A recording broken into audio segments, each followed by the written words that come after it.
Pirmų 4 metus toks buvo atsiskyrimas dėl tų kiniečių sukčiavimo, nes Kinijoje vyko to žaidynės, kiniečiai patys organizatoriai nieko nedarė tada į tai, kai galiausiai diskvalifikavo, prigauta buvo. Tai sakau, dėl ko negalim, nes kai prasidės pinigai, dideli pinigai olimpinėse žaidynėse, daug sukčiavimo galimybių. Nes tu ar taip stadione, tu žinai, kad išeisi, bėgsi 400, ne? O yra pavyzdžiui, kad jeigu tu, tarkim, Lietuvoje esi ir Lietuvoje treniruojas, kad tau bus lengviau Tai mes bėgti? važinėjom, tai vat šiai 26 metais Lietuvoje vyks Europos čempionatas organizuojam, tai kitų šalių sportininkai atvažiuoja, jau bus 3 oficialios veiklos, dabar balandį 2 bus, tai mes lygiai taip pat Italijoje pasaulio čempas bus šiais ateinančiais, bet sprinto ten būna sprinto, arba tai važiuojam į Italiją, specialiai bėgiojam, nes tu turi toj vietoj priprasti.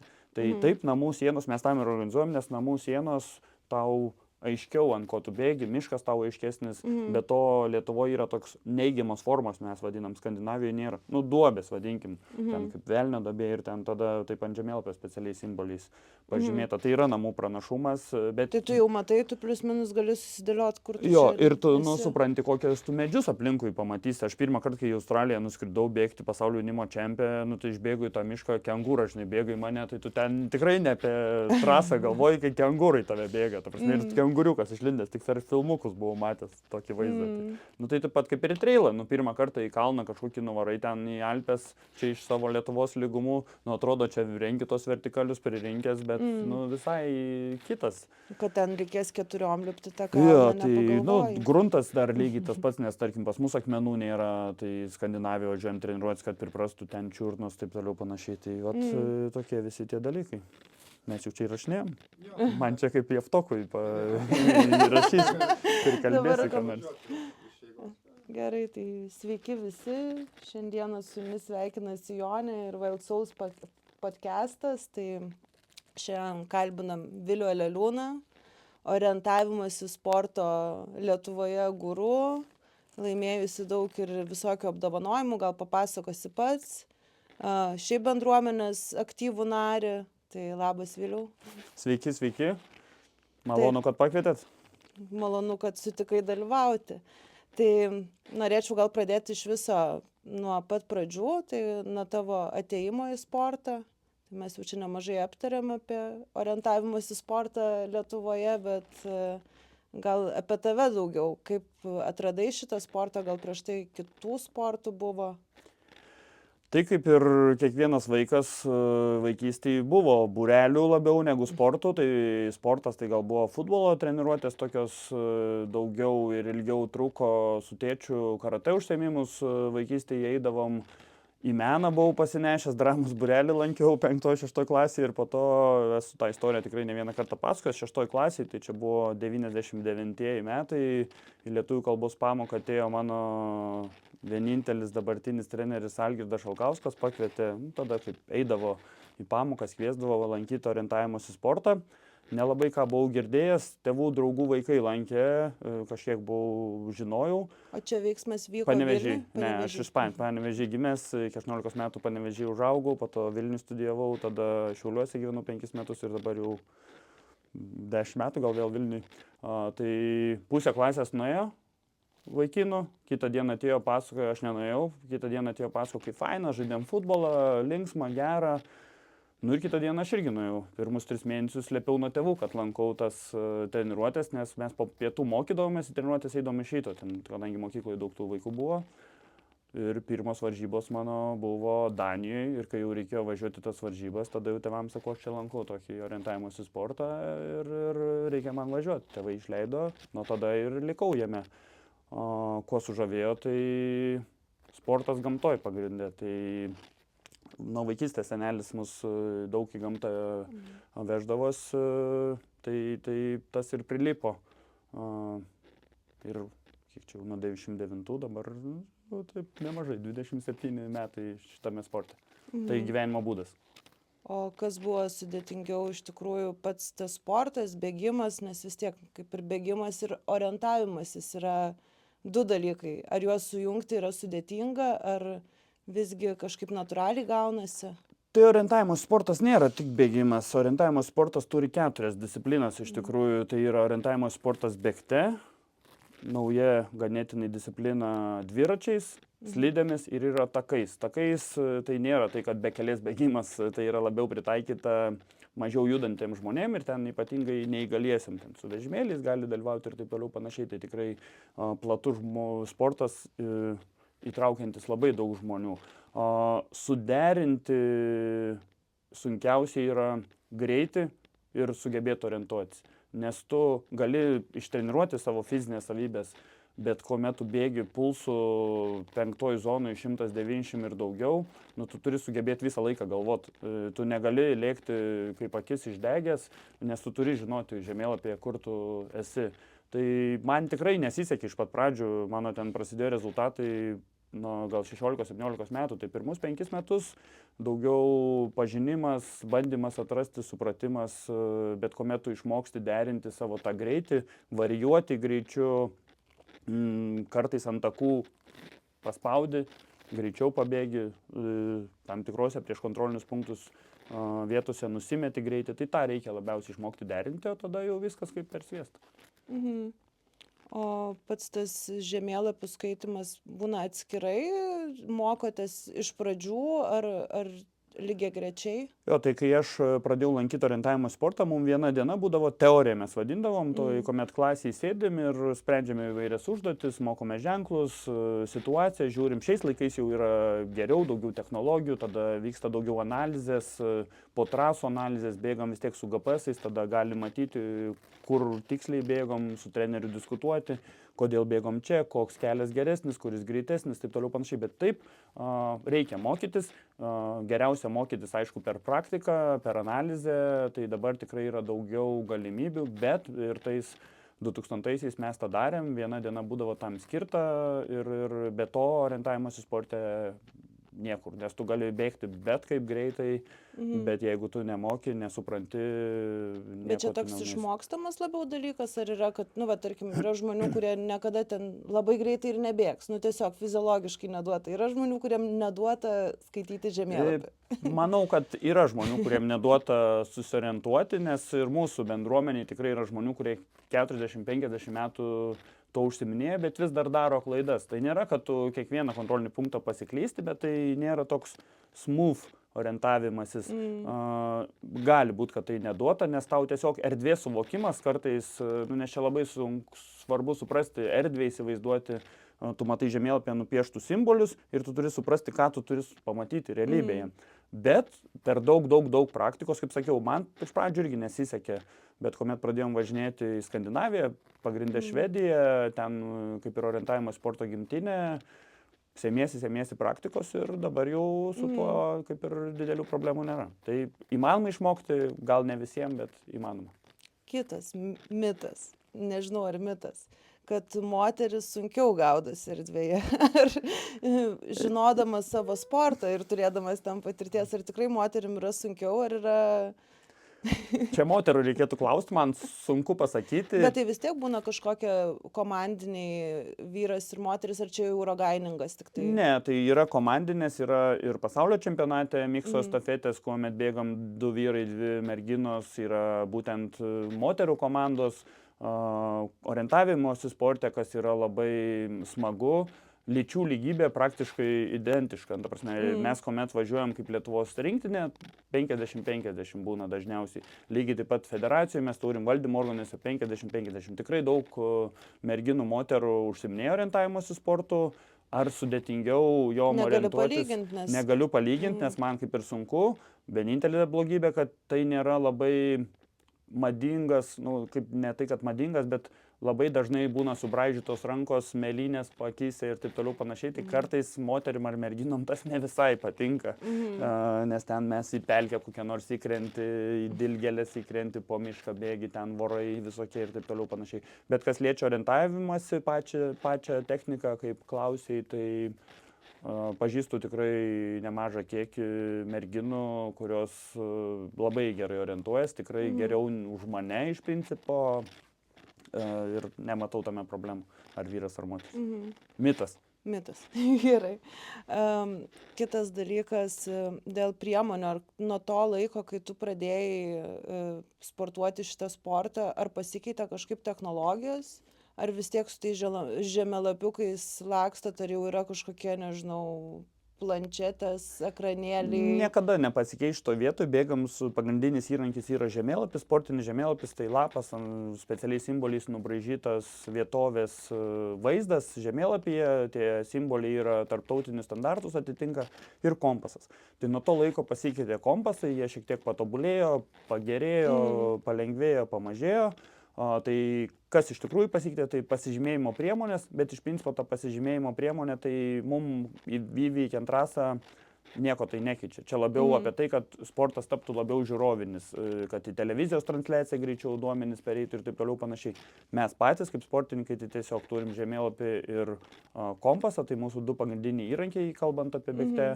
O jau čia kitos priemonės, ką mes turim ir kas patobulėjo, tai yra žiūrovam suteikti geresnę informaciją apie mus, kuomet mes esame trasoje. Tai tada jau GPS prietaisai, laikrodžiai, kameros, įvairūs kiti dalykai. O yra kaip čytinti, tarkim, apgauti, ar kažkokių priemonių? Tai kaip ir minėjau, tas čytinimas yra prieš varžybas. Pas mus, kuomet mes žinome, kad bus svarbios varžybos, tai jeigu kalbam apie nacionalinį lygmenį, tai yra Lietuvos čempionatai, jeigu kalbam apie tarptautinį, tai yra Europos pasaulio čempionatai, ta vietovė yra paskelbiama uždara vietovė. Tai aš ten negaliu net eiti paprastai bėgioti takeliais į tą vietovę. Tai tas čytinimas yra, niekas su bizūnu nestovi ir negaudo, iš principo. Bet jeigu kas nors pagautų, tuomet jau tau baigtųsi blogai. Kartais per nežinojimą tai atsitinka. Šiais laikais mes turim Stravą, kuomet žmogus tiesiog nežino, išsijungia ir tada draugai sako, jis uždaroj vietovėj bėgo. Ir tada informuoja, tarkim, federaciją ir tada mes tam žmogui jau neleidžiam startuoti tose varžybose. Nes tas informacijos gavimas prieš varžybas, tai tikrai turi daug tos naudos. O pačių varžybų metu tokio kaip po čytinimo nėra, nes mes turim surinkti visus kontrolinius punktus, nurodytą kryptim, tu negali nukirsti kampo. Tu kampą miške kerti, bet tai ir kitas gali lygiai taip pat nukirsti kampą. Tai vienintelis čytinimas gal, jeigu tave pasivėja greitesnis bėgikas, lyderis, tai tu liaudiškai mes tai vadinam pakabliuoji, bėgi iš paskos tą žmogų, bet čia aš tai nesakyčiau čytinimas, čia tiesiog pasinaudojimas situacija. Tai realiai sunku apgaudinėti. O dar yra rogainingas vadinamas. Tai gal gali paaiškinti, kuo tai skiriasi? Ar čia yra atšaka orientavimas į sportą, ar čia yra... Kaip ir minėjau, pradžioje orientavimas į sportą yra oficialios 4 disciplinos, bėgte slidėmis, dviračiais ir takais. Ir dabar yra tokios, rogainingas yra ganėtinai sena atmaina, jinai nėra oficialiai, yra rogainingo kita tarptautinė federacija, vyksta pasaulio Europos čempionatai, bet tai yra tas pats orientavimas į sportas.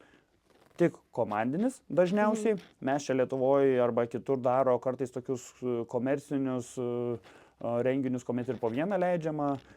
Ir ten jau rogainingė ne nurodyta kryptim renkasi punktus, o patys planuojasi maršrutą. Turi žemėlapį su daug kontrolinių punktų ir tada patys planuojasi maršrutą. Lietuvoje populiaru 2, 4, 6 valandų rogainingai, bet tikrasis, tas rimtasis rogainingas yra paros 24 valandų.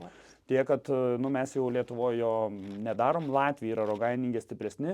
Rogainingas mūsų kaip federacijos ir orientavimosi bendruomenės matymų, tai yra geriausias kelias pradėti išbandyti orientavimo sportą. Nes ten yra šiek tiek paprastesni žemėlapiai, pavadinkim taip, netokie smulkus, mastelis yra ten 15, 20, 25 tūkstančiai, tai vadinasi mažiau tų visokių simbolių pažymėta. Mes, ką bent jau Lietuvoje darom, tai urbanizuotojų vietovėje rogainingus, tuomet tau, tu kaip Vilnietis arba Vilniuje gyvenantis žmogus, tiesiog žinai, kur judėti, pabandai, po to patinka ir taip toliau panašiai. Tai rogainingas, jeigu kažkas nori išbandyti orientavimo sportą, tai nuo rogainingo reikia pradėti, nes tai yra orientavimosi sportas, šiek tiek paprastesnis, juo labiau tu ne vienas, o 2 arba 3 arba 4 komandui, visada komandui linksmiau. Kaip. Ir kitas svarbus dalykas, kad tu, jeigu ir nerandi kažkokio tais taško, tau nėra diskvalifikacijos. Nes pas mus, jeigu tu kartais nerandi, kai reikia iš eilės surasti ir tu nerandi kažkokio taško, tau yra diskvalifikacija. Tai varžybos jau baigtos. Jo, lygiai taip pat kaip multisporto populiarios varžybos būdavo, jos ir dabar dar vyksta Vilnius Challenge'as, multisportas, tai kuomet ten daugiau apjungiama šakų. Tai ten irgi yra nurodyta kryptim ir tau taškai tada skaičiuojasi iki tam tikro kontrolinio punkto. O Rogainingė, neradai, nepasisekė, mažiau taškų surinksim, bet nėra to tokio visiško nusivylimų. Tai vis tiek tu gauni skaitinį rezultatą. Nes aš čia dėl komandų juokiuosi, nes mes dalyvavom tam Vilnius Challenge. Ir kur tenais į vieną pusę vienas nori bėgti, kitą kitas, jau kažko nerandam, tada jau iš viso viskas jau ir blogai, ir tada kaip toliau tęsti tas Jo, tai čia yra labai svarbu susitarti komandui, kuris labiau orientuojas, tarkim, ir kurio daugiau klausom. Tai mes Rogaininguose dalyvaujam dažnai su žmona ir kiti stebisi, kodėl nesusipykstam, nes labai daug porų, šeimų būna, kad susipyksta dalyvaujant Rogainingę ir Challenge, nes tu per greitai, tu čia nežinai kur bėgti, tu to nežinai, ano nežinai, bet smagu, Rogainingai tai tikrai smagu, man pačiam tenka tiek organizuoti, tiek dalyvauti, juos mes kaip orientacininkai darom vadinamam off-seasone, rudens pabaigoje, tam, kad pritraukti ir bekelės bėgimo bendruomenę, triatlonininkus, dviratininkus, po off-seasone tokią kaip pramogą pasidaryti ir pakeisti tą rutiną. Tai Rogainingas kelias yra į orientavimo sportą, dar naujausia yra patalpų orientavimas. Tai mes tą bandom daryti per mokyklas dar eiti, nes elementariai tai yra praktiškai evakuacijos planai, bet tam, kad išmoktų, tai Europoje, ypatingai Skandinavijoje, Švedijoje labai populiarėja šitas dalykas, nes tau nereikia labai greitai bėgti, jau patalpų orientavimas tu visiškai erdvės suvokimėsi, bet labai gerai šiam kontekste šių dienų tau skatina evakuacijos atveju supratimą, kaip tau reikės toj patalpoj susiorientuoti. Tai vyksta prekybos centruose, vyksta muziejuose ir taip toliau panašiai. Tai tikrai nauja rūšis, kur galvoju, kad turės pasisekimą. Supratau. O yra kažkokia tvarka, nes aš kadangi dalyvavau Rogainingė, tai ar imti pirmiausia tos tolimesnius taškus, ar čia reikia žiūrėti pagal savo fiziologiją, ar tu greitai bėgi, ar pagal ką jūs? Tai reikia žinot, ko tu atėjai laimėti ar gerai praleisti laiką, iš principo, ir įsivertinti savo stipresias pusės. Jeigu tu gerai orientuojas, gali imti ir tuos tolimesnius taškus, nes tolimesni taškai dažniausiai būna sudėtingesni, labiau paslėpti, taip toliau panašiai. Ir daugiau taškų duoda. Ir reikia būti gerų bėgikų. Tai jeigu tu esi geras bėgikas, bet prastas orientacininkas, tai faktas, kad tu gal greičiau nubėgsi, toliau paimsi. Tai reikia komandos nario gero. Komandos nario, nes visada laimi pagal lėčiausią. Tai tos vienos taisyklės ir taktikos nėra, reikia įsivertinti savo galimybės. Tai vis tiek tas yra planavimas, per valandą, Rogainingė, geri 2 bėgikai, jeigu kalbam apie greitai bėgančius vaikinus, gali nubėgti apie grubiai 12 km čia maks, kad 5 minutės peisas tai būtų maks. Mes Rogainingė daugiausiai esam Šiauliuose nubėgę, 6 valandų buvo Rogainingas, su Modestu Baciu tai buvo 70 keli kilometrai. Tai čia yra daugiausiai, ką galėjom nubėgti, bet Šiauliai yra, pavyzdžiui, lygus miestas. Vilniui, kuomet yra kalnai, jau taip sunkiai būtų, nes tu vis tiek Rogainingė kartais būna, reikia įlipti kokį medį, iš šulinį įlysti tą punktą paimti. Tai vis tiek tu gaišti, tai nėra tik tais bėgimas iš principo. Tai tą įsivertinti, kiek tu kilometrų gebi nubėgti, kokiu peisu bėgi, ir dar procentaliai užsimesti. O distancijos, kokios yra distancijos ir ar yra, kad dalyvauji tik sprinte, ar kiti dalyvauja tik ilgesnėse kažkokiose? Jo, tai orientavimo sporte, kaip ir sakei, yra distancijos. Yra sprintas, vidutinė, ilga, bendras startas, estafetės, naktinė, labai ilga. Tai kiek čia, koks yra kaip range'as? Ir range'as mes ne kilometrais, nes kiti klausia, tai kiek kilometrų? Valandų skaičius. Minutėmis, dažniausiai minutėmis, nes 3 kilometrai Lietuvoje ir 3 kilometrai, nežinau, Austrijoje yra 2 skirtingi dalykai, nes laike tai pasimesim.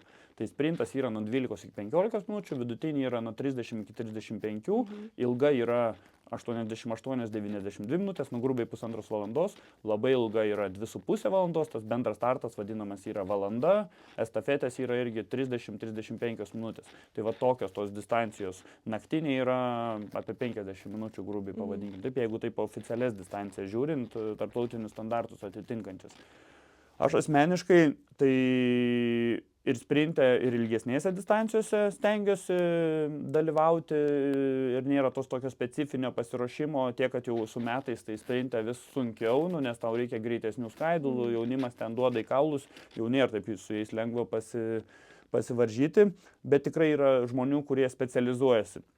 Vieni būtent į tos sprintus vadinamus, nes sprintai trumpos distancijos vyksta grinai urbanizuotoje vietoje, mieste. Realiai tau visai kitoks pasiruošimas, tu turi labai greitai bėgti, tai mūsų greičiausi orientacininkai pasaulyje jie bėga 3 km 8, yra kas iš 8 bėga minučių, nu tai patys galite įsivaizduoti, kokiu tai greičiu bėga. Tai dėl to ta specializacija tokia yra, bet tie tokie senieji orientacijai, pasakykim, klasika vis tiek yra miškas. O kaip atrodo treniruotės? Mes, tarkim, treilę. Tai ką mes ten lipam vieną dieną į kalną, bėgam ten long trailas, ten kažkokios atkarpos, nu, priklauso nuo to, kur tu ten dalyvauji. Kaip pas jūs yra treniruočių savaitė? Irgi turbūt, aišku, nuo startų priklauso. Jo, tai priklauso, kas tu esi, pradėkim nuo to, ar tu ruošiesi kažkam ar nesiruoši, ar tu esi kasdieninis orientacininkas, ar tu esi žmogus, kuris nori startuoti pasaulio čempionate, tada klausimas, ar pasaulio čempionatas miškas ar sprintas, bet mes vis tiek Lietuvoje neturim tokių gerų sąlygų kiekvieną dieną bėgioti su žemėlapiu. Ką reikėtų daryti? Iš principo Norvegai, švedai turi tikrai geresnės sąlygas. Tai mūsų treniruotės tikrai labai panašios kaip ir elementariai bėgikų arba labiau bekelės bėgikų. Tai bazinių laikotarpių irgi stengiamės susirinkti kuo daugiau kalnų, pakilimo. Blogybė arba gerybė orientavimosi sporto varžybos vyksta kiekvieną savaitgalį. Vaidas neseniai apžvalgą darė, kiek bekelės bėgimo varžybų buvo Lietuvoje 25 metais. Orientavimosi sporto būna kiekvieną savaitgalį ir ne po vienas. Ir dar vidury savaitės didžiuosiuose miestuose vyksta atviros orientavimos treniruotės, kur ten irgi galėti su žemėlapiu tobulintis. Tai visiškai tas priklauso. Mano asmeninė tai būna pirmadienis dažniausiai atstatymo bėgimas, nes savaitgalį varžybos tai grubiai ten valanda. Antradienis stengiuosi padaryti ilgesnės kažkokias atkarpas arba tempo bėgimą. Antradienį su ketvirtadienį kartais maišau, skaičiu. Trečiadienis vėl yra toks šiek tiek gal midlongas, ketvirtadienis, kaip sakiau, vėl greita, penktadienis prieš varžybinę tokia trumpesnė, tiesiog krosas ir savaitgalis varžybos. Jeigu nėra varžybų, tai sekmadienį ilgas bėgimas, o šeštadienį kaip... O tos varžybos jos kiekvieną savaitgalį vyksta, nes čia geriausias būdas kaip ir treniruotis. Tai varžybos yra geriausia treniruotė, tai vienintelė blogybė, kad mes niekaip neišmokstam, bet čia tikriausiai visi tie sportininkai, kurie turi tą charakterį, ne visose varžybose reikėtų spausti iki galo, nes tu žiauriai išsitaškai. Mūsų sportininkai, kuomet nueina dabar treniruotis, tarkim, pas lengvosios atletikos trenerius, jūs visi visada išsitaškė, nes mes stojam prie starto linijos, gazas dugnas. Aš pats irgi tenais atsistoju kokiam nors kalėdiniam bėgime arba dar kažkur. Nu, man čia ne palį planą greitai bėgti. Starto signalas, gazas dugnas su pirmais, reikia bėgti, laikyti, jau po to ten neparbėgi su pirmais, kartais parbėgi, bet toks nemoki dar suvaldyti to greičio, nors reikėtų, nu ne tai, kad nemoki, azartas per didelis užkyla, tai, bet taip, varžybos geriausia treniruotė, nes reikia praktikos geros, būtent varžybose tu gauni kokybiškesnį žemėlapį, gauni kokybiškesnės trasas ir dėl to reikia dalyvauti.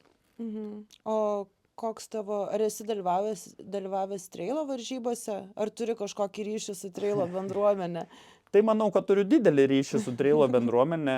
Orientavimo sportas tai realiai yra tas pats treilas, tik tais gal šiek tiek sudėtingiau ir dar su žemėlapiu. Nes be keliai tai vis tiek daugiau mažiau tai būna keliukais, takais, takeliais. X-trasa labiau būdavo tas modelis, kuomet yra daug stačių įkalnių, kur nėra kelio, takelio. Tai X-trasoj tikrai daug dalyvaudavau, miško trasoj dalyvaudavau, po to miško trasą padėdavau organizuoti.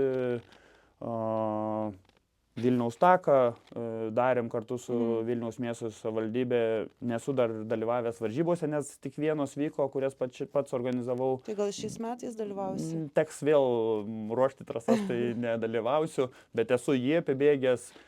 Esu Trail Kuršių nerijoje vieną kartą tik tais dalyvavęs, dėja nesutampa su didžiausiam orientavimosi varžybom ir mes patys organizuojam, bet ir visada sudalyvauju. nedaug dar treilininkų atvažiuoja, bet nuotykių lenktynės aplink Rėkyvos ežerą yra toks įdomus reiškinys. Aha, gal gali plačiau papasakoti, nes pirmą kartą girdžiu. Tai jau daug metų, daugiau negu 10 metų tikrai vykstantis bekelės bėgimo renginys Šiauliuose, kovo 2-3 savaitgalį dažniausiai vyksta. Tai nėra nužymėta trasa ir tu turi aplink Rėkyvos ežerą apibėgti kuo greičiau. Pats turi maršrutą susirasti iš principo. Bet tai visiškas bekelės bėgimas, pelkės, sminga kojos. Tikrai, kodėl nuotykių, nes ten yra įvairiausių pasakų, kaip skęsta žmonės upeliuose, bet tikrai kviečiu atvykti, išbandyti. Trasa gaunasi 14 km daugiau mažiau. 14,5, nuo nuklydimų priklauso. Yra 2-3 km visoje toj trasoje asfalto, visko tenais yra. Tikrai visko, tai šiais metais vėl vyks, tai yra bėgimo taurės vienas iš etapų. Tai su treilo bendruomenė tikrai sieja mane nemažai dalykų. Tai tiek, kad tarptautinėje arenoje dar vis nesiryštų startuoti, nes turiu nesuvestų sąskaitų su orientavimuose. Nes kiekvieną savaitgalį dalyvauja varžybose orientavimuose sporte. Ja, tai vat toks tas dalykas. Ir iš tikrųjų man, kaip vat mitas, tikriausiai kaip ir daugeliui, treilas tai ilgas atstumas. Aš pabandžiau, prabėgau tą 108, man ačiū, kol kas užtenka, skauda. Kokia buvo savijauta po to?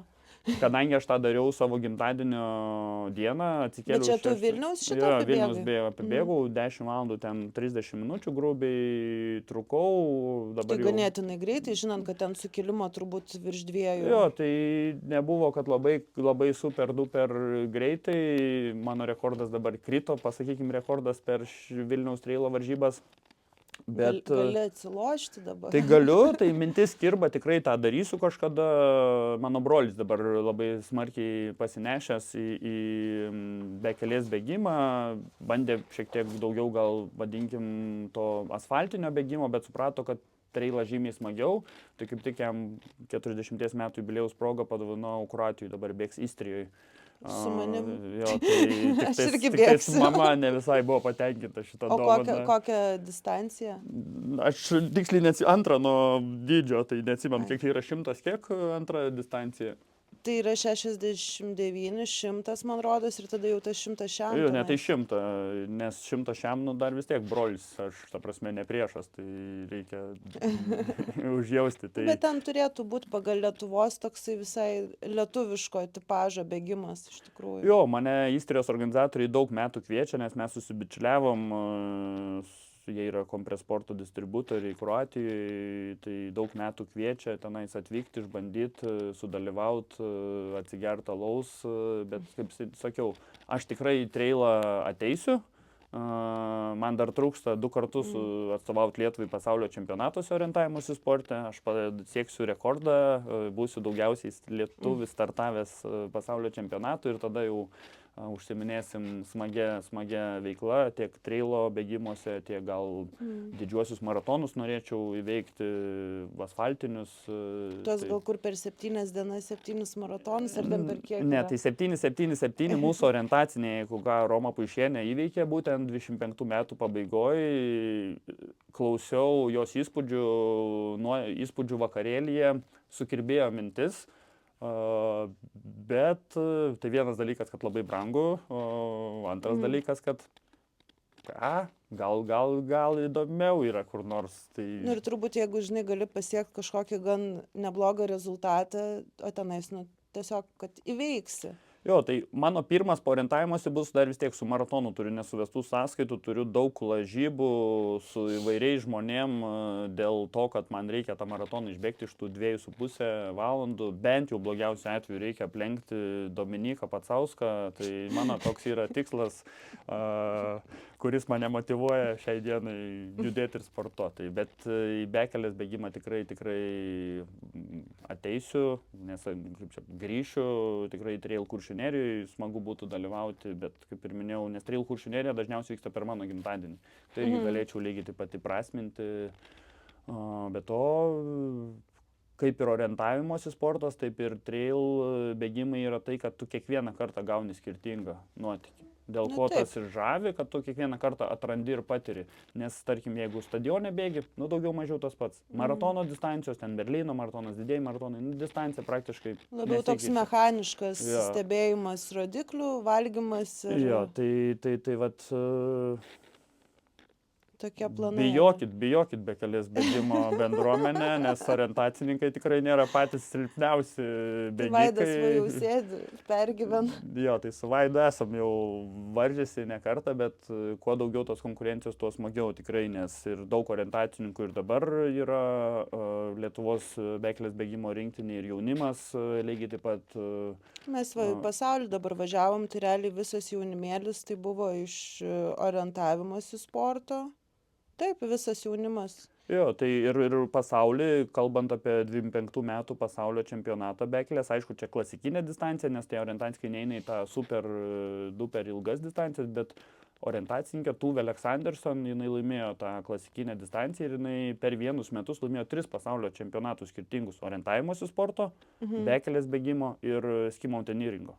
Tai ten fenomenas visiškas ir jinai labai gerai bėga. Kiti orientacininkai irgi yra Frederic Tranchard, Joe Hadorn, šveicarai, tenais prancūzai tikrai. Bet turbūt labiau trumpesnėse, ar ne? Jo, tos iki klasikinės, sakykim, taip, į ultra dar neina, nu, nes ką mes kalbėjom apie trukmę, pas mus yra iki 2,5 valandos grubiai, o jeigu tu jau ten eini į ultra vadinamą, nu, kitokia Bet treniruočių matyt, vis tiek reikia pasitreniruoti tą lipimą į kalną, vis tiek dažniausiai būna labiau flat. Nu, ar ne? tikrai ne, tai mūsų silpnoji vieta, Šveicarijoje 23 metais buvo pasaulio čempionatas, nu tai kalnai, visiški kalnai, tai Alpėse vyksta, nu tai Alpių šlaitas, tai tie patys takeliai, tik tai tiek, kad mes miške dar bėgam, nes ir dar gruntas yra beprotiškas. Tai aš bėgau prieš kokius 7 metus tokią treniruotę su vienu UTMB čempionu, neatsakysiu pavardės, ir jis taip atsuko, sako, how you run so fast on this ground? Tai dėl to, kad mes orientacikai, mes pratę išsisukinėti čiurnas per akmenis, ten šokinėti per visokius dalykus, tai tikrai nereikia specifinio pasiruošimo tokio jau labai smarkiai. Jeigu tu gyveni Šveicarijoje arba Prancūzijoje, taip, jeigu tu gyveni Lietuvoje, Vilniuje, tai mums reikia. Tai ar esi trailistas ar orientacininkas? Tai lygiai taip pat jo, tai mūsų Aušrinė Kutkaitė orientacininkė irgi gaila, kad vėl 26 metais vis dar susifokusavus į trailą, o ne į Važiuoja su mumis į varžybas. O ne Lietuvoje vykstantį Europos čempionatą, bet aš tikiuosi, kad mums pavyks ją įkalbėti dar. Tai džiaugiuosi, kad sportuoja, džiaugiuosi, kad juda. Po savo trailo tikiuosi, kad sudalyvaus ir mūsų Europos čempionate. O dar kalbant apie taką aplink Vilnių, tai kaip iš viso įvyko visas šitas kolabas su organizatoriais, jie paprašė, kad orientavimosi sportininkai sudėliotų tą taką?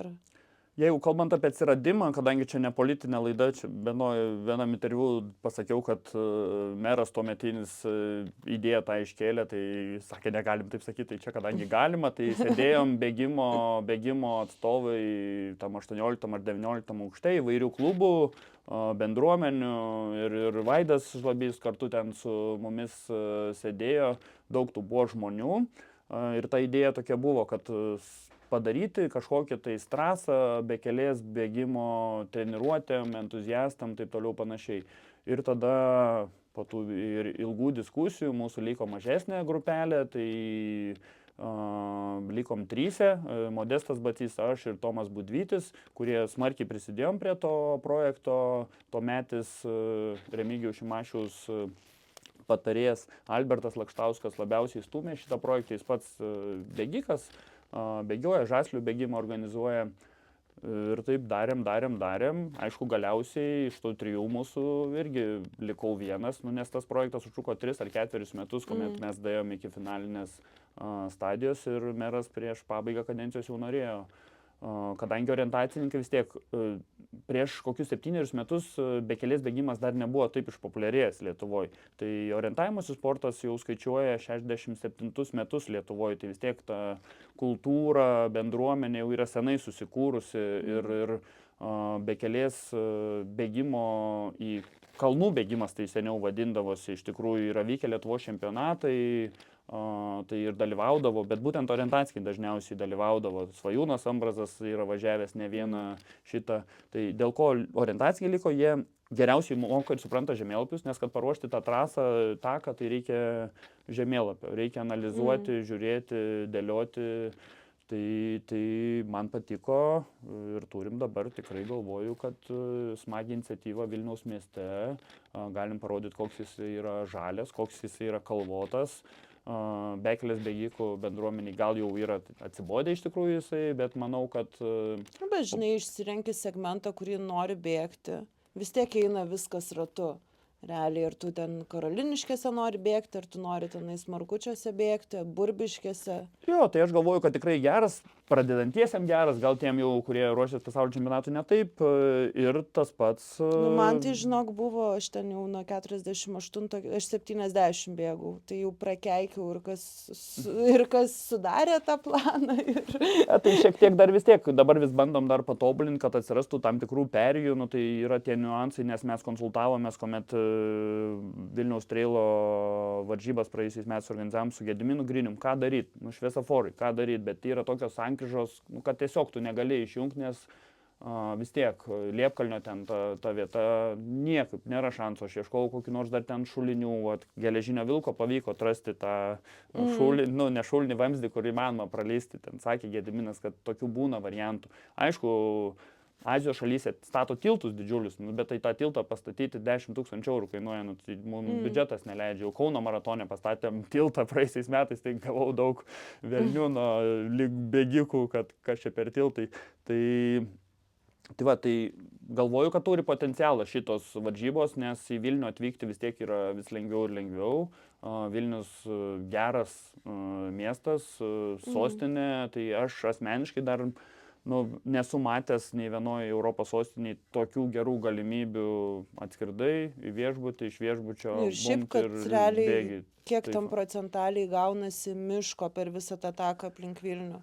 Ten asfalto labai nedaug. Minimaliai, tai dabar dar, sakau, noras yra pakoreguoti tą visą taką, kad labiau prie tos trasos pritempti, nes dabar pritempėm trasą labiau, kad dar daugiau būtų miško. Aišku, blogybė buvo, kuomet atidarėm, tada prasidėjo ten šiokie tokie skundai, mes negalim su vaikais, su vežimais, ten tada dviratininkai pradėjom, bet ne dviratininkam yra darytas šitas takas. Tai jisai gyvas organizmas, šitas takas yra padarytos dabar dar kilpos, atkarpos, tai kilpos yra atsiradę Saulėtekį, ten noras buvo studentų pavadinti, tada yra Bukčių lygiai taip pat kilpa, yra Pilaitėj padaryta kilpa, kad būtų galima ir iš tų mikrorajonų prisijungti. Yra padaryta keletą atkarpų tokių sujungiamųjų, kad tarkim nuo Tuputiškių serpantino susijungtų su Melmontu, kad galėtum ten tokį žiedą pasidaryti, treniruoti.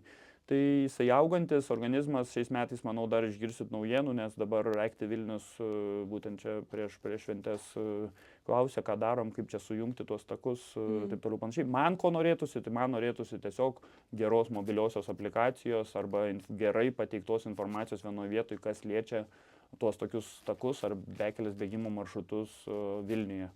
Tai tą aš jiems sakau ir aš labai to norėčiau. Ir faktas, kad nuolatos reikia žymėjimą atnaujinti ir jį tobulinti. Bet aš manau, kai dabar vyksta Vilnius Trail, tai visas tas takas tiesiog visi ir treniruojasi tenais ir yra poreikis, žinai, plėsti. Jo, tai matysim ir galvoju, kad miestui tai yra gera reklama, užsieniečių iš tikrųjų jau pirmam renginy ganėtinai daug buvo, kuo tikrai, tai minusai yra tie, kad reikia stovėti prie šviesoforų, bet pliusai labai didelis.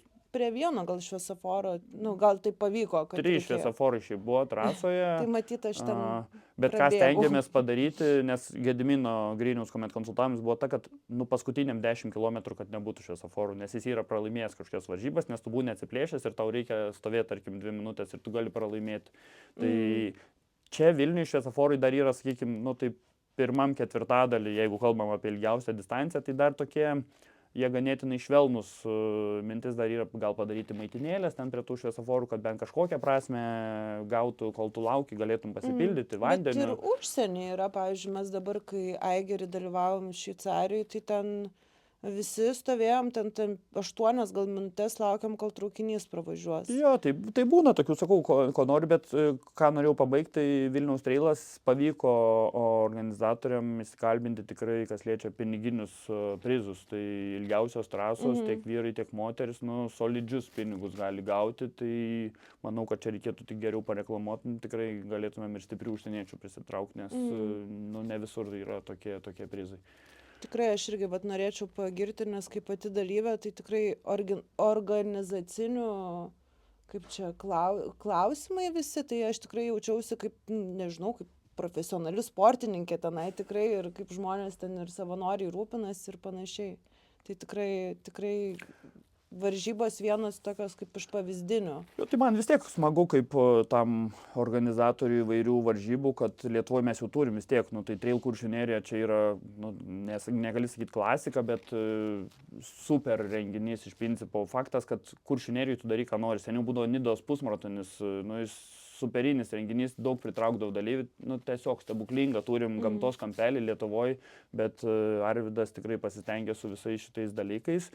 Turim seniausią Kernavės Vilniaus bėgimą, kur Vytautas su komanda irgi stengiasi. Augina, nesu dalyvavęs, esu ne kartą ir ne du žymėjęs trasą, taip pat prisidedu prie organizavimo. Nes varžybos turbūt vyksta kitos. Kitos vyksta varžybos, Suomijoje ten tokios vyksta orientavimuose, naktinės varžybos ir be to tai dažniausiai būna kokios 2-3 savaitės prieš mūsų pasaulio čempionatą, kadangi toj trumpoj distancijai, tam 10 km aš jau geriau padėsiu draugam suorganizuotas varžybas, pažymėsiu trasą, dar kažką, ką galėsiu, o negu pats bėgsiu, jau reikia prisiruošti, įveikti tą rimtą maršrutą. Tai šitos varžybos, faktas, kad Trailo Kalvės visi etapai geri, ir dabar turim tą trečią brolį Vilnius Trail, mes jau kurį laiką diskutuojam, gal kažkokie taurę be kelias bėgimo galima padaryti. Apjungti kažkaip tos. Ta prasme, taip į tokią vientisą, kad lyga kažkokia būtų, nes mes tų pačių vatrogaininkų, tai turim lygą, kuomet sumuojam etapus ir tada laim bent šiokį tokį piniginį prizą, kad paskatintų dar daugiau tų stiprių sportininkų dalyvauti tuose. Aišku, tu tikriausiai, jeigu esi toks labiau sportuojantis, nori ir užsienį kažkur tų startų ir tuose ilgesnėse distancijose, per metus vis tiek tu negali kokių ten 5-6 tų distancijų bėgti. Jo, nes realiai, pavyzdžiui, gaunasi, kad Kaščiatakenas rudenį, Trailo Kalvė visą žiemą, bet tai čia nieko tokio, Kernavė ten kažkada... Kernavė birželio 2-3 grubiai savaitgalį. Vilnius Trail irgi sezono pradžioj, tai toksai, jeigu dalyvausi visose, tada realiai nelabai gausis startų užsienį, kur sustartuoti. Tai nes buvo minčių, kalbų, kad gal Vilnius Trail į balandį labiau dar pakelti, nes tai galėtų būti gera treniruotė tiem, kas ruošiasi ten kokiam nors UTMB ar dar kažkur, aišku, kova būna vis Madeiros, dar kiti reikalai, tai irgi tas. Ir dar balandžio pabaigoje vis tiek yra vienas didesnių tų asfaltinių maratonų, Kauno maratonas. Tai vien iš tų tikrų be kelias bėgikų tu irgi nepadarysi didelio renginio, nes tų, kas bėga tas ilgasias distancijas, vis tiek nėra tūkstančiais, jų yra labiau 10 netgi. Tai vis tiek taikai tas 40 ar 21 distancijas, tai tie žmonės, kurie bėgioja ir paprastus maratonus, jie tada ir tenais ateina bėgti. Toks su to kalendoriu yra variavimų ir taip toliau. Dar ir miestas, nes dar yra Vilniaus šitas pusmaratonis gegužė. Tai tokių visokių niuansų yra, bet manau, kad bekelės bėgimas paskutiniu metu auga žvėriškai tiek visam pasaulyje, Europoje, tiek ir Lietuvoje ir smagu man tą matyti. Mes orientacininkai galvojam, kaip tos bekelės bėgikus bent kažkiek prisitraukti į kai kuriuos savo renginius, kad išbandytų, nes jiem tai būtų tikrai gera treniruotė, tiesiog supratimas, nes gal pravers ir kažkur užsienį bėgant tam rimtam bekelės bėgime, kuomet tu turėsi ten žemėlapį, matysi, gal tau reikės jau nusimti ir tau tiesiog tai tikrai būtų, tai svarstom, kokias čia strategijas padaryti, kad pritraukti. Bet vis tiek orientavimas į sportą, tos tradicijos turbūt yra senesnės, tas trailas toks nauja kaip ir šaka atsirandanti.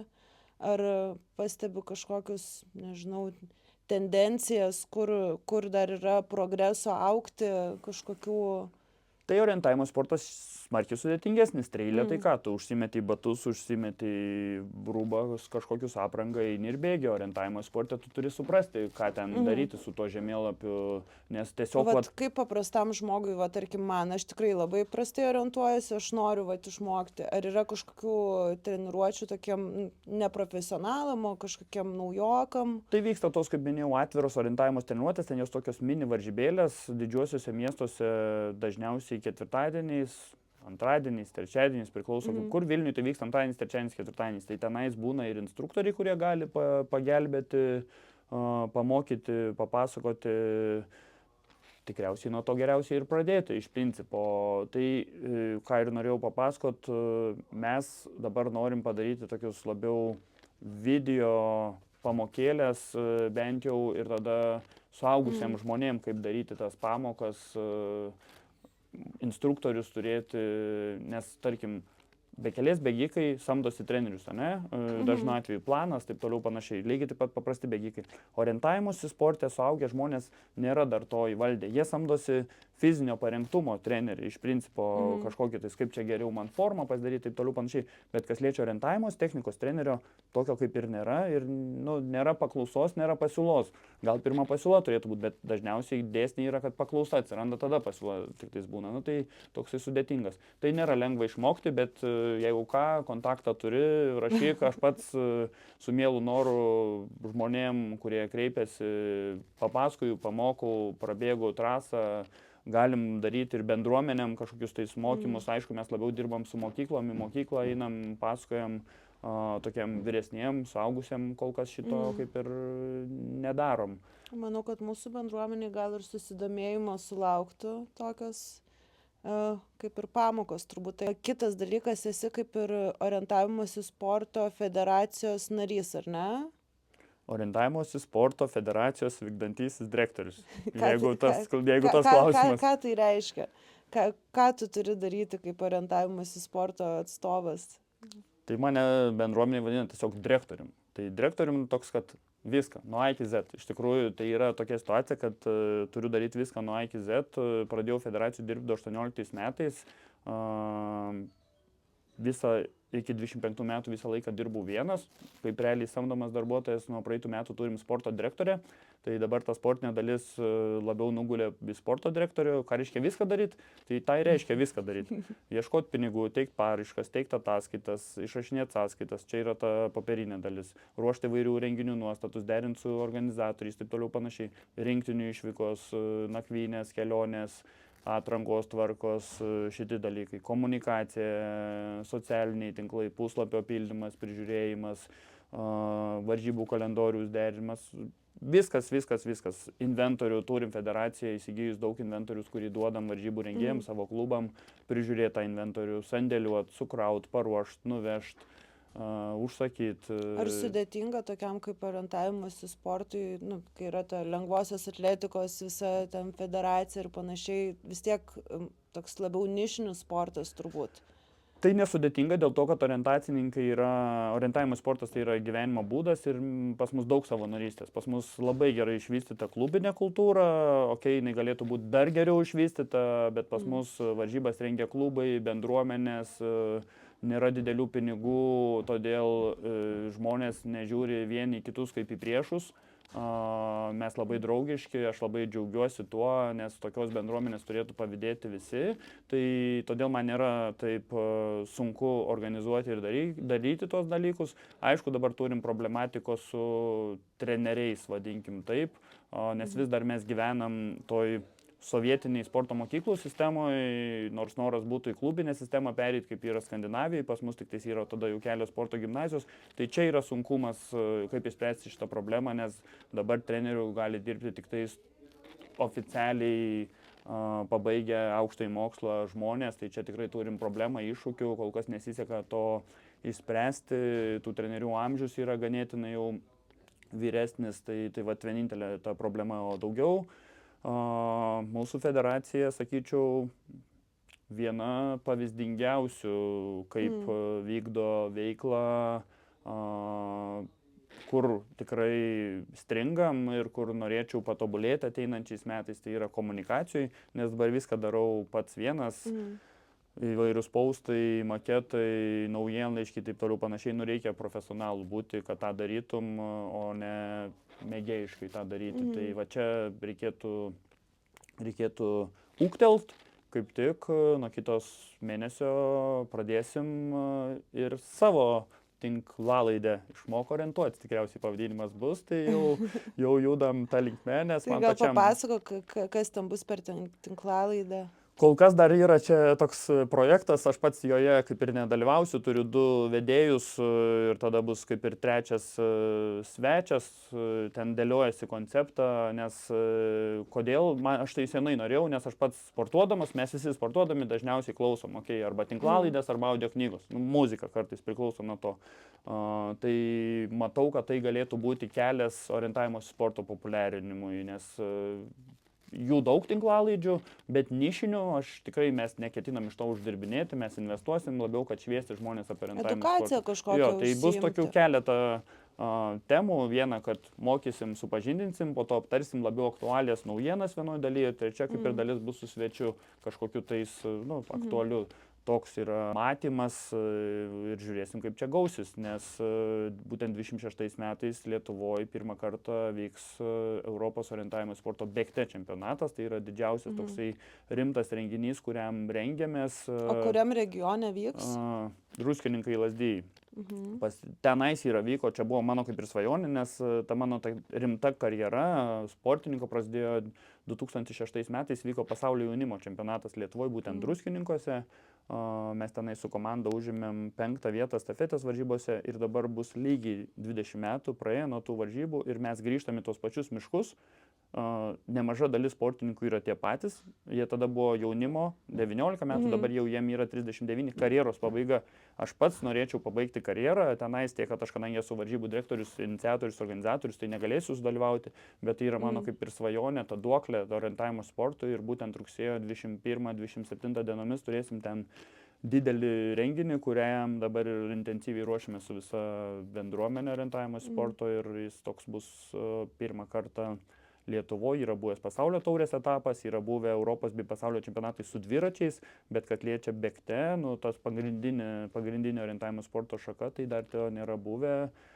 Ir labai man šie metai tokie svarbus ir tikiuosi išsipildys svajonės. O kalbant apie vis tiek varžybas, pradėjom šnekėti apie laimėjimus, kokį savo laimėjimą turbūt sakytum savo karjeros jau... Tai aš turiu tokį karjeros laimėjimą 2013 metais pasaulio žaidynėse, Kolumbijoje laimėjau bronzos medalį. Pasaulio žaidynės tai yra tokios neolimpinių sporto šakų olimpinės žaidynės. Nuo olimpinės žaidynės negalim sakyti, bet tai būtent tos žaidynės. Jos vyksta kas 4 metus, orientavimo sportas yra įtrauktas į tenais. Praėjusiais metais žaidynės vyko, breikas tenais būna, pavyzdžiui, tai mūsų Big Girl Nika irgi yra laimėjus jau praėjusiais metais medalį. Tai mano 13 metų šitas medalis kabo prieš mano akis kiekvieną dieną. Tiesa, praėjusiais metais per renginį iškilmingą orientavimo federacijos pardaviau aukcione tą medalį, kad surinkti jauno orientacininko stipendijai pinigų, bet žmogus įsigijęs tiesiog pinigus sumokėjo, bet man tą medalį grąžino. Tai tiesiog man reikėjo 3 daikto, ką parduoti, nes ten pardavinėjom sportininkų marškinėlius su parašais, aš eidamas jau vakare tą renginį namie, neturiu 3 daikto, reikia 3 daikto, medalį, taip jautru, bet galvoju, svarbiau man yra tą jauno orientacinko stipendiją padaryti. Tai tas pasiekimas, daug Lietuvos čempionų titulų, bet čia jau tokie ne visai.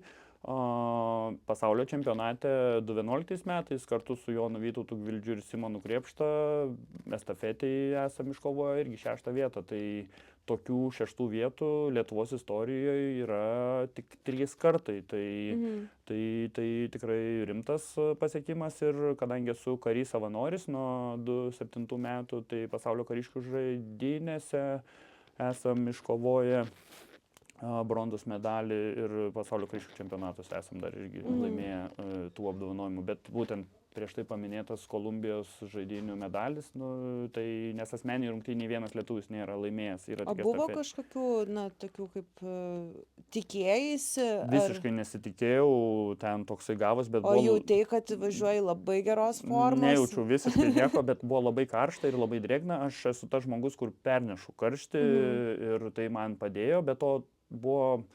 kad aš jaunystėje daug su slidėm slidinėdavau, orientavimo sporto slidėm yra toks takeliais orientavimasis, kaip labirinte, o ten buvo toks irgi kaip ir parkas, bet džiunglės ir daug takeliais to orientavimas. Tai man padėjo tas įgūdis, nes tikri orientacininkai, jie bando tiesiai, ta prasme, aš irgi tikras orientacininkas, bet tie, kurie nėra su slidėm, jie bando tiesiai, o ten džiunglės, įstringi, taip toliau panašiai. Tai nebuvo to tikėjimo, tas karščio pernešimas man labai tikrai padėjo, nes už mane stipresnis mano draugas Jonas Vytautas Gvildys važiavo kartu, bet jis netai perneša karštį, jis buvo žemiau. Tai nebuvo tikėjimo, džiaugiuosi, buvo netikėta, ant pakilos stovėjau su... Turiu dar visada tą nuotrauką man prieš akis, nes pirmą vietą iškovojo Matijas Kiburds, jis yra orientacikas, 25 metais baigė savo karjerą, bet Paryžiaus maratone orientacikas bėgo maratoną, ta prasme, jis greičiausiai šveicaras maratonininkas. Tai. O kalbant apie, tarkim, mitybą, bėgimo metu jūs, orientavimosi sporte vartojat kažkokį maistą, aišku, turbūt priklauso nuo distancijos. Bet jeigu ten, sakai, 1,5 valandos, tai čia turbūt kažko labai nereikia kažkokio maisto. Ar kažką reikia nešti? Tai geliukus reikia kaip ir kiekvienam sporte, nešmės tos pačius geliukus prieš faktas, kad užsikraunam ir geliukai. Tai tą ilgą trasą nešmės dažniausiai 2-3 geliukus būna, kadangi tu prabėgi pro areną vadinamą, tai treneris paduoda dar, pas mus gali paduoti aptarnaujantis personalas, bekelės bėgime gal ne visada gali, tai pas mus gali, tai elementarūs geliukai. Faktas, kad jeigu sprinta, tai tu nieko nesineši 15 minučių, 35 minutėm, tada jau tik vandenį gerinu, jeigu labai karšta, kad atsigaivinti, o tą ilgai trasai 2-3 geliukai, kas pusvalanduką bandai pasimaitinti. Kaip profesionalus sportininkas, ar turi savo kažkokį mitybos susidėliojęs planą, ar valgai iš pajautimo? Aš tikriausiai nesu profesionalus sportininkas, profesionalus tas, kuris ten sako, kad pinigus uždirba ir jau mano ta saulėlydis labiau, tai su mityba aš esu pats prasčiausias pavyzdys, labai prastas pavyzdys, pas mane nėra nei pusryčių, nei pietų, nei vakarienės, savaitį bent kartą pietus pas mane yra McDonald'e Big Mac'as suvalgytas išsinešimui. Tai labai blogai. Kuo aš džiaugiuosi dalyvaudamas stovyklose treniruočių, nes tada yra su komanda ir tada mano ta mityba susitvarko.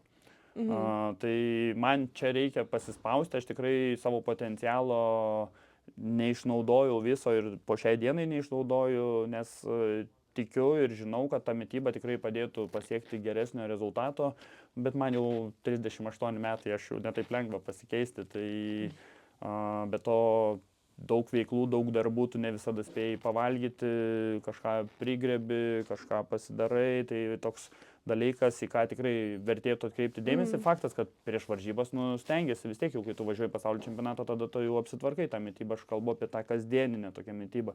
Dažnu atveju ir treniruotę išeinu nepavalgęs, tai pastaruoju metu stengiuosi bent jau geliuką prieš treniruotę suvalgyti, kad nebūtų taip silpna, nes čia... Vietoj pusryčių geliuką. Ne vietoj pusryčių, bet prieš treniruotę, nes lapkričio mėnesį tiesiog išbėgom tokį reko bėgimą, aš ten net neturėjau eiti, nes buvau padaręs treniruotę, su žmona bėgom, aš išbėgau 3 km, man nubalau visas, šaltis pradėjo krėsti, tai gerai, kad buvo, jinai mane už rankų į boltą ir parvežė, bet grinai ten buvo, kad aš nebuvau valgęs parą laiko, realiai. Kavą tik tais geriu, nes kavą aš, ta prasme, iki 12 valandų išgeriu apie 6 kavos puodelius.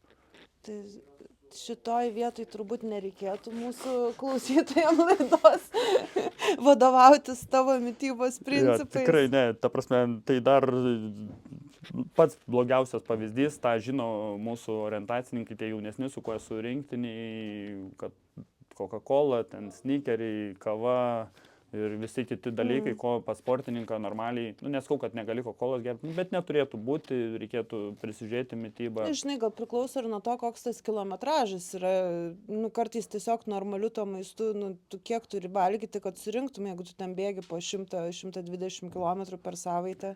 Jo, tai ten aš jau apie tai nekalbu, bet reikia išmokti valgyti, reikia išmokti maitintis. Vienintelį, kad, tai ko nepamirštu, tai bent jau varžybų metu geliukų arba elektrolitų gėrimų gėrimas.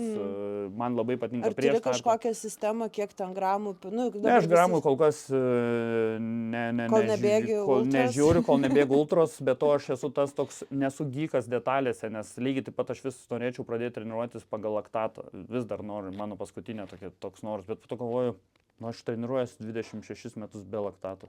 Man pusė velnio sekas. Ar tikrai man čia, ar tikrai aš galėsiu taip strikt viską daryti ir ar tikrai aš turėsiu tam laiko, galimybių ir taip toliau panašiai. Lygiai taip pat ir geliukų tas skaičiavimas, kai tu daug jau iš organizmo, tu jauti, ta prasme, tu žinai, esu išbandęs įvairiausių skonių, įvairiausių rūšių geliukus, šokoladukus, tu žinai, ką tavo organizmas gali. Ir tas svarbiausia, kad pareklamuoti mėgstamiausius. Aš ką norėjau pasakyti, aš visada prieš startą, pas mane Morteno gertuvė, ta prasme, koks tai bebūtų, būtent gėrimas, o geliukus tai lygiai taip pat dažniausiai aš Morteną vartoju, nes jie tokie, sakykime, mažiau gal skonio ar kitų dalykų. Tai... Bet kas būna po ranka namie, nes žmonai nepatinka Mortenas, jai labiau gal ten siso patinka, tai juos tada valgau. Tie juodi siso ir aš jas mėgstu.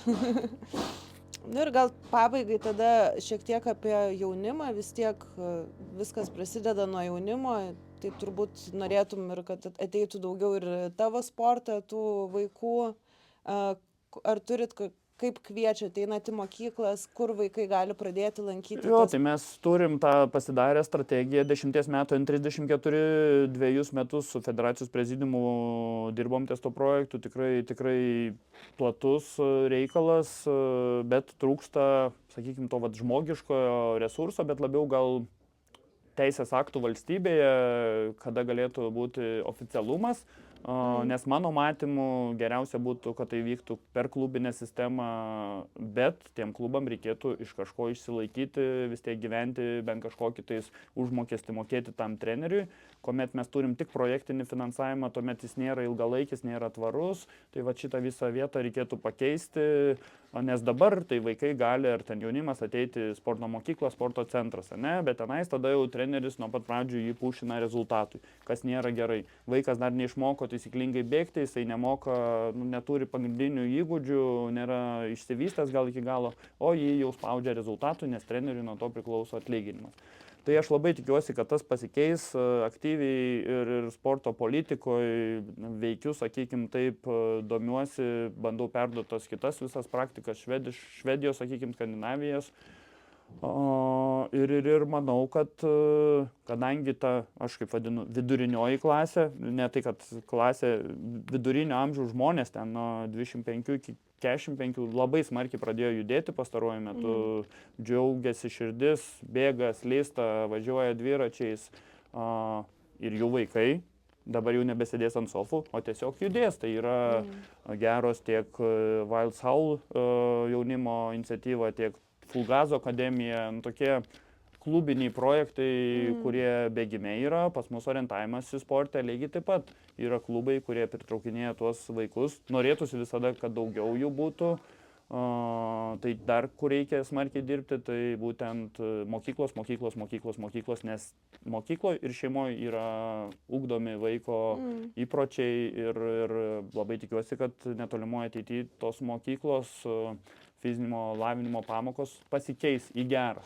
Bet ir apskritai, pavyzdžiui, kiek aš pati, kai pradėjau sportuoti, atėjau į mokyklą kažkas. Ir dabar dar ir vaikšto, ta prasme, bet aš sakau, kad lygiai taip pat, kad įsileistų daugiau pristatyti, kad mes patys daugiau važinėtumėm po tas mokyklas. Yra tikrai nemažai federacijų, kur dirba, pristatinėja tas sporto šakas. Mokytojams žymiai lengviau, vaikams bus žymiai įdomiau. Šiuolaikinį jaunimą tu turi sudominti, jis negali būti monotonijos. Dabar jam kiekvieną dieną šiais laikais technologijų turi būti įdomu, skirtinga. Mano mintis yra ir toks matymas galbūt, kad iš vis ten iki amžiaus, nežinau, 14 galėtų būti, kad tai kiekvieną dieną vaikas ateina, tarkim, kažkokia tais akademija ar sporto centras, sporto mokykla, bet kiekvieną dieną jis užsiminėja skirtingą sporto šaką. Ir taip sukasi. Čia iš tikrųjų labai geras pointas dėl to, kad sako, kad pas vaikus jie kaip tik turi tam iki 10-12 metų daryti kuo skirtingesnės veiklas. Tikrai taip. Nes tuo metu vystosi visa koordinacija, balansas ir panašiai. O jau tas specifiškumas, jau kai tu jau koks 14-16 metų, na aišku, čia priklauso nuo sporto, bet, pavyzdžiui, orientavimasi sporte. Iki kokio amžiaus ar yra tai vyresnių žmonių sportas, taip sako, nu, kaip trailas, ne vyresnių, bet, nu, mes galim ten nuo 30 pradėti bėgti ir viskas yra ok.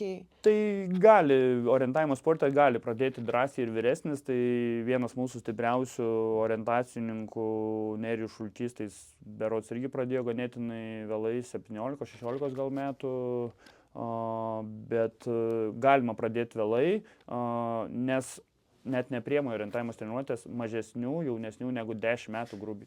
Nes iki 10 metų pas žmogų nesupranta žemėlapio, nesupranta erdvės. Mes važinėjom, buvo vienas metas, kai labai daug į darželius važinėjom, po to buvo metas, kada nebevažinėjom, bet po to galvojom, nu gerai, bent jau tėvam papasakos, kad populiarinti realiai šitą reikalą. Tai yra tokių, sakykime, subrendusių žmonių sportas, nes tą rezultatą dažniausiai pasiekia apie 30 metų gerą, bet pasaulio čempionais tampa dar ir 41 arba 42 metų. Kuo gerai orientavimo sportas jis yra nuo iki. Jauniausiam pas mus varžybos yra tos pačios varžybos, toj pačiu vietu jauniausiam yra 5-4 metai, nes yra tos tokios visiškos vaikiškos trasos. Vyriausiam šiuo metu Lietuvoje dalyvaujančiam žmogui yra 91. Oho. Yra ir tų pasaulio veteranų čempionatai, iš principo, tai ten jau yra ir 100-mečių. Tai yra tos amžiaus grupės, kas 5 metus, nuo 35 pas mus skaitos veteranas, 35, kem 5, ir tu gali anūkai, tėvai, seneliai ir netgi ir proseneliai yra tokių variantų. Komandą galima sudaryti.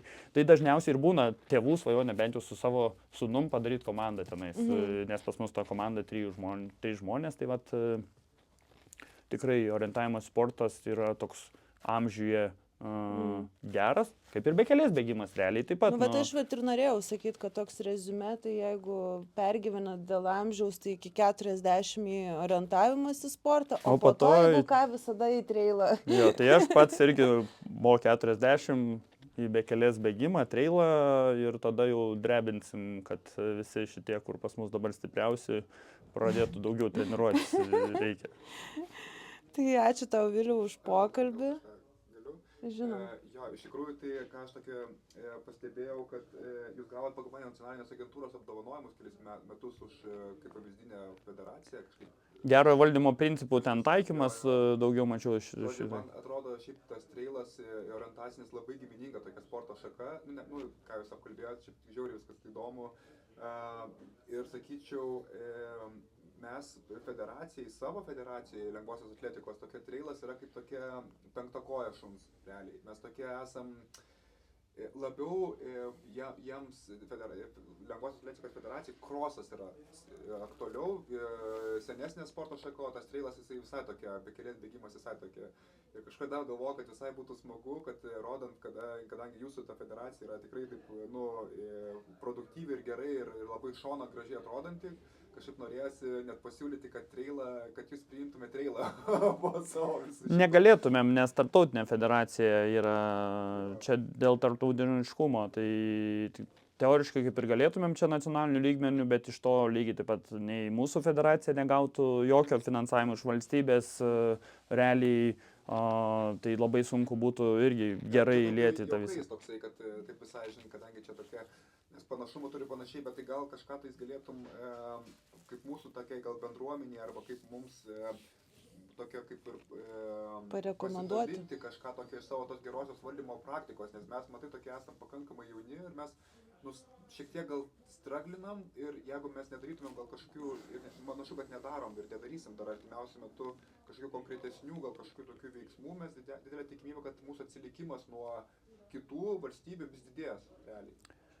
Tai čia, aišku, valstybės požiūris, o pati bendruomenė vis tiek, niekas negimė, ten Roma nepasistatė per dieną ir taip toliau panašiai, tai klubinė sistema yra pagrindas, savanorystė yra pagrindas, neieškot priešų, bendrauti visiems, ta prasme bendradarbiauti, ne tai, kad mes čia vieni, mes kiti, tai turi būti bendri projektai, nes realiai klubas iš 10, tarkim, žmonių, aktyvių 10 žmonių, gal ir daugiau bendruomenės, bet ne visada gali viską padaryti. Tai iš principo, kuo daugiau bendrų projektų, tada yra galimybė gauti kažkokį finansavimą, tu išvažiuoji tenais, daugiau su savivaldybėm bendrauti, kad atsirastų tie treneriai. Faktas blogybė, sakiau, kad atsirastų tie treneriai, tikri treneriai, licenzijuoti ir taip toliau panašiai. O kitas dalykas, kam mano vertybė yra skaidrumas, aiškumas ir bendravimas. Nuolatinis bendravimas, diskutavimas su bendruomenė, tai tie pagrindiniai tokie, sakyčiau, lemiami sėkmės faktoriai ir tas kūrimas ir faktas, kad rodymas savo pavyzdžių tiek renginių darimų, tiek sportavimų, tiek projektų vykdymų. Tai ir nereikia tos federacijos lygiai taip pat labai smarkiai kaip ir teikti visiems čia, nesvarbu kokio sporto tai būtų, nes kuomet žmonės patys ateina į federaciją dirbti, tuomet supranta, kad netaip jau viskas ten taip labai lengva ir paprasta. Faktas, kad kartais būna myliu, nemyliu, bet bando prisitaikyti prie to valstybinio finansavimo. Mano noras yra pakeisti tą visą valstybinį finansavimą iš principo, kad pagaliau pagal masiškumą būtų skirstomi pinigai, kaip yra Skandinavijoje, tai yra toj sporto šakoje tiek tą sportą sportuojančių ir gauna tiek pinigų. Lygiai taip pat tada treilo bendruomeniai galėtų būti, okei, pas mus yra tiek treilininkų, tai pinigai. Faktas, kad galima daryti dalykus ir pinigų, bet reikia didelio entuzijazmo ir entuzijazmas dėja, bet 3, 4, 5 metai baigėsi. Jisai vis tiek reikia nuolatos iš to gyvenant, tiksliau, tuo gyvenančių ir gaunančių pajamas žmonių. Tai ir pas mus federacijų, kuomet mes supratom, kad reikia mokėti šiek tiek didesnį atlyginimą negu minimumą, turėti gerą bent jau žmogų, 1 ar 2 to žmonės, tada ir pajudėjo viskas į priekį. Tai palinkėjimas labiau būtų neieškoti priešų, nesipykti, bendrauti ir vykdyti bendrus projektus, bendradarbiauti su tais pačiais orientacininkais ar kitom organizacijom. Nes tikrai bent jau Vilniuje tų nuostabių iniciatyvų paskutiniu metu pilna ir reikia tiesiog susijungti visiems ir siekti, kad ta visuomenė būtų fiziškai aktyvi, bet Vaido gal daugiau klausimas buvo dar apie tą rezultatą. Tai dėl rezultato reikėtų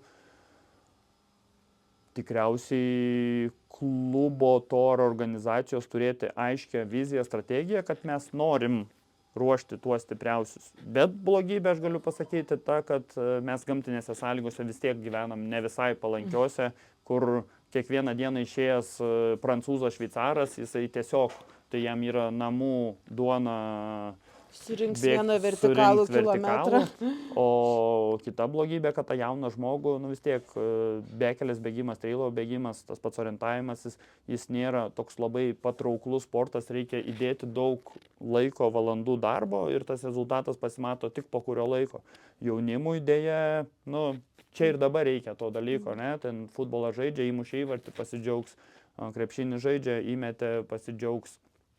Ta pati lengvoji aš turiu omenyje apie kitus bėgimus, ten trumpesnius kažkokius, tai tu greitai kerti finišo liniją, o bekelė kažkur į mišką, vienas, ne vienas, draugai, nedraugai. Bet aš matau teigiamų žingsnių ir viskas bus tikrai netrukus smarkiai geriau ir neatsiliksim bendrom pastangom nuo pasaulio. Nes realiai pas mus profesionalų duotuoju momentu tai nėra, kas liečia bekelės bėgimą. Tai yra dirbantis, aš juos vadinu profesionalūs mėgėjai, tai žmonės, kurie dirba darbus ir laisvų laikų turi tą entuziastingą kažkokį tais bėgimą.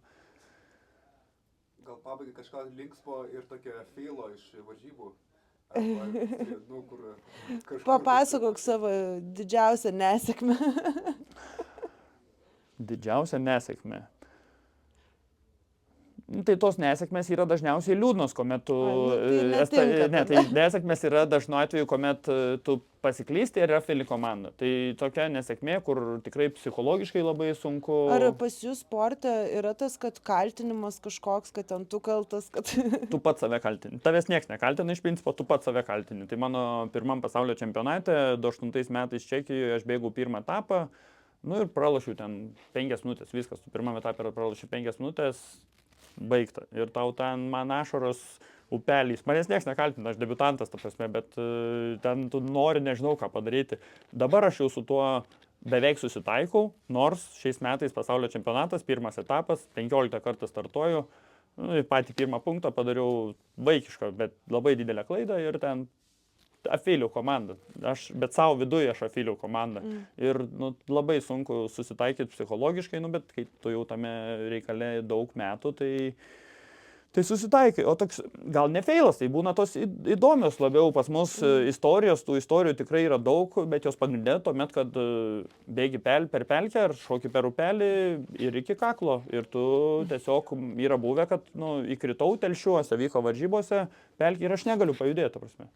Ir ten būčiau, nežinau, kiek laiko buvęs, nes toks kaip liūnas įsiurbė. Ai, toksai kaip purvas kažkoks. Jo, kaip purvas.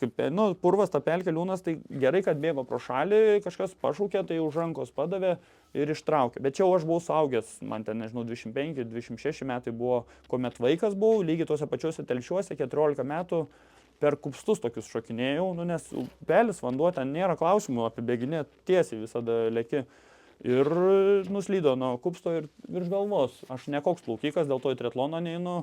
Ir tu ten tas vaikas, toks kaip ir dabar linksma. Tada linksma nebuvo, iš principo, ir tiek žinių. Tai vat tokios tos gal smagios istorijos, ten iš stovyklų visokių tikrai tų įvykių yra buvę, kuomet ten pasiklysti, nežinai kur eiti, taip toliau panašiai.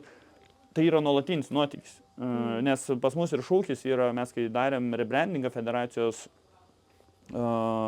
viso gyvenimo nuotykis iš principo. Nes tu kiekvieną kartą atrandi kažką, patiri, kažkas naujo, tau kiekvieną kartą tokie dalykai nutinka, tai tikrai tų linksmų istorijų ne viena, ne dvi, ne trys, ne keturios. Bet turbūt tas trailas ir orientavimas į sportas ir panašus, kad tikrai nėra vienodų varžybų. Visiškai. Jau tu gali nedalyvauti tose pačiose varžybose, bet kitoks oras tau jau duoda visiškai kitokie potyriai. 100%. Nes būtent bekelės bėgimas, trailas, tai labai tuo panašus, nes tau niekada tu nežinai, kad ir tą pačią trasą bėgi, bet lyja lietus, sninga, ta prasme, tu išbėgai, prisnygo viršui, tau ten reikia keisti aprangą, viską, tai visiškai vienareikšmiškai. Dar kas tikriausiai panašu ir mitą norėčiau paneigti ir ko nereikėtų bijoti, tai erkės. Tai nereikia bijoti erkių, reikia tiesiog prevenciją jom, bet tai nėra, kad orientacininkai čia erkės, tai ne vilkas, tai tik mažas vabalėlis, reikia pasiskiepyti ir reikia ten apsižiūrėti. Dar istorija linksma apie vilką. Prisiminiau geriausiai šitą istoriją. Tai Varnabudės miške buvo 16 metų, man Lietuvos jaunučių žaidynės, bėgu gal į 6 punktą, sustoju, žiūriu, vilkas.